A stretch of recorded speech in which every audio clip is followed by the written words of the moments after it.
Olá, eu sou a professora Ellen. Hoje vamos aprender um pouco mais sobre a arte bizantina. Você já ouviu falar da Basílica Hagia Sophia? Ela fica na Turquia. Mas o que tinha de tão interessante nessa basílica? Diante da instabilidade no Ocidente com as invasões bárbaras, Constantino mudou a capital de Roma para Bizâncio. Mais tarde, com Teodósio, o império foi dividido em duas partes. O Ocidente, com capital em Roma, onde mais tarde se formou a Igreja Católica Romana e onde se falava o latim, e o Oriente, com capital em Constantinopla, onde se formou a Igreja Ortodoxa Patriarcal e onde se falava grego. Tanto é que o Novo Testamento foi escrito em grego e mais tarde foi traduzido para o latim, tradução chamada de Vulgata. O Império do Ocidente caiu em 476 e a única instituição que aqui sobreviveu foi a Igreja, que preservou o conhecimento, a língua e a arte e servia para evangelizar o povo, inclusive os invasores. E o Império do Oriente passou a ser chamado de Bizantino, que ainda durou por mais 1000 anos, período chamado de Idade Média. Com o tempo, o Oriente foi exercendo influência sobre o Ocidente. Por isso, os melhores exemplos de arte bizantina se encontram na Itália. No Império Bizantino, o imperador Justiniano tinha o poder político e religioso, pois o imperador governava em nome de Deus, ao contrário do Ocidente, onde o poder de Estado era do imperador e o espiritual era do Papa. Então, a arte bizantina sempre foi dedicada à fé e ao imperador, o que chamamos de cesaropapismo. A arquitetura. As construções eram simples por fora e ricas por dentro, bastante decoradas, mostrando o esplendor do reino dos céus. Foi construída a basílica chamada de Hagia Sophia, que significa Santa Sabedoria. E ao contrário da planta retangular ou de cruz latina, foi construída sobre uma planta de cruz grega, onde o altar ficava no centro da igreja. Possuía uma cúpula sobre uma base quadrada. Essa cúpula era semelhante ao panteão, mas foi usada tijolo ao invés de cimento para ficar mais leve. Assim, podiam usar janelas. As 40 janelas na base da cúpula representam os 40 dias de Jesus no deserto. No interior foi usado o mosaico, técnica que aqui atingiu o seu ápice. Eram feitos com ouro, pedaços de vidro e pedras preciosas organizados sobre cimento fresco.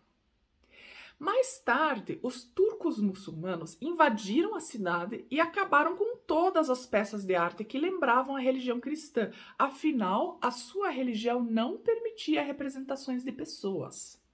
E a Santa Sofia foi transformada em mesquita, sendo adicionados 4 minaretes à sua construção. Hoje em dia é museu da cidade de Istambul, na Turquia. A Igreja de São Marcos, em Veneza, também possui a planta de cruz grega, mas o seu exterior foi muito modificado com os estilos posteriores. Porém, o interior permaneceu absolutamente bizantino. No altar tem um painel de ouro e pedras preciosas contando toda a história de Cristo e onde aparecem todas as características artísticas bizantinas.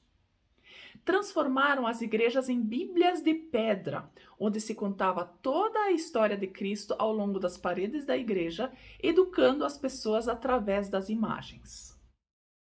Escultura e pintura. É uma arte que exalta o imperador e a igreja e serve para instruir pessoas. O imperador era retratado como as outras figuras sagradas, com uma auréola na cabeça. E Cristo era representado como se fosse um príncipe ou imperador de forma gloriosa e nunca de forma humilde ou sofredora.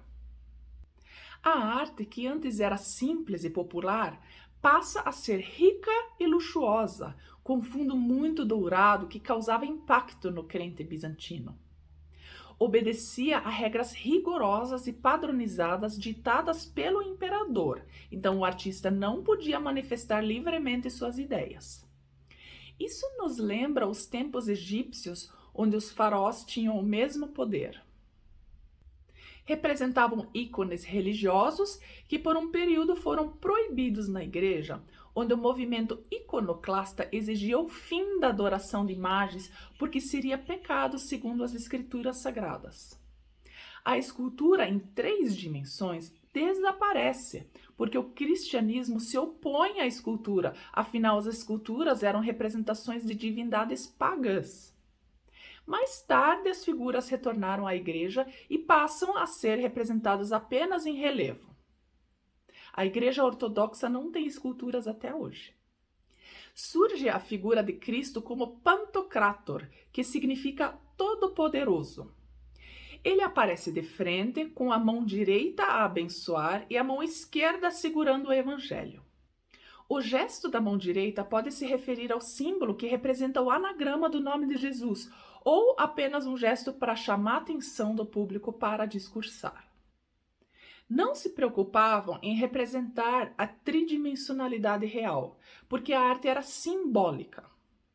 Apareceu a verticalidade com figuras muito alongadas e estáticas, a frontalidade absoluta ou com rosto em perfil de 3/4, a intensificação do olhar, olhos grandes e amendoados e rostos parecidos.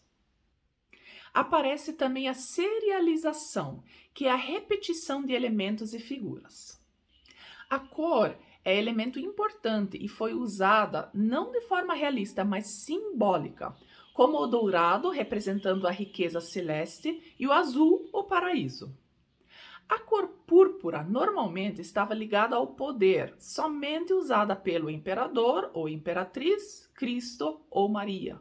E o branco simbolizava a ressurreição, muito utilizado nas imagens de Cristo.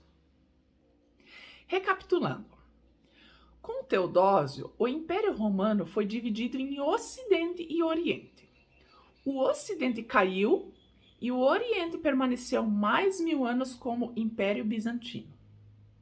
A arte sempre foi dedicada à igreja e ao imperador, que era representante divino, e ela obedecia a regras rigorosas desse imperador. Na arquitetura se destaca a Basílica de Santa Sofia, construída sobre uma planta de cruz grega. Usavam tijolos para a cúpula para ficar mais leve. As construções eram simples por fora e muito decoradas por dentro, com mosaicos e muitos dourados. Na pintura aparecem personagens sagrados e o imperador com a auréola na cabeça, figuras alongadas, frontais, olho no olho e repetição de figuras. A cor tem significados importantes que remetem à glória celestial.